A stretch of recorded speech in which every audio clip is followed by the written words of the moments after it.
Ko'ksi tayyorlashni eng muhim joylarini qisqa va lo'nda qilib tushuntirib o'taman. Mahsulotlar va grammajlar haqida batafsil retseptni albatta pixanada yozib qoldiraman. Tuz va shakar mutlaqo erishi uchun ko'ksi suvini xona haroratidagi filtrlangan suv bilan tayyorlab, sovitishga muzlatgichga qo'yamiz. Mol go'shtini piyoz, chesnok va ziravorlar bilan qovurib olib, soya sousi va suv bilan past olovda 20 daqiqa davomida dimlab yumshoqqina qilib pishirib olamiz. Tuxumni faqatgina tuz bilan atalab olib, blinchklar ko'rinishida yupqa omletlar qovurib olamiz. Karamni tuz bilan aralashtirib, kuch bilan yaxshilab ezib 1 soat dam berganimizdan so'ng, karamni yaxshilab siqib, suvini oqizib olamiz.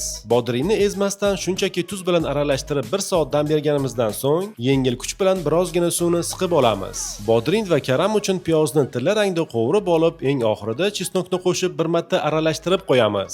Karam va bodringni ziravorlar, shakar, qovurilgan piyoz, kashnish ko'kati bilan marinovka qilamiz. Faqat bodringga uksus va soya sous qo'shamiz, karamga esa qo'shmaymiz. Ko'ksi machonka lapshasini sovuq suvda 45 daqiqa davomida ivitib olsak, lapsha tayyor bo'ladi. Ko'ksiga marinovni karam va bodringdan tashqari svejiy pomidor va bodring ham qo'shamiz. Muzdakkina ko'ksi suvini quyganimizdan so'ng kunjut va xohishga ko'ra kimchi achchig'idan qo'shib iste'mol qilsak, ko'ksi yanada mazaliroq bo'ladi.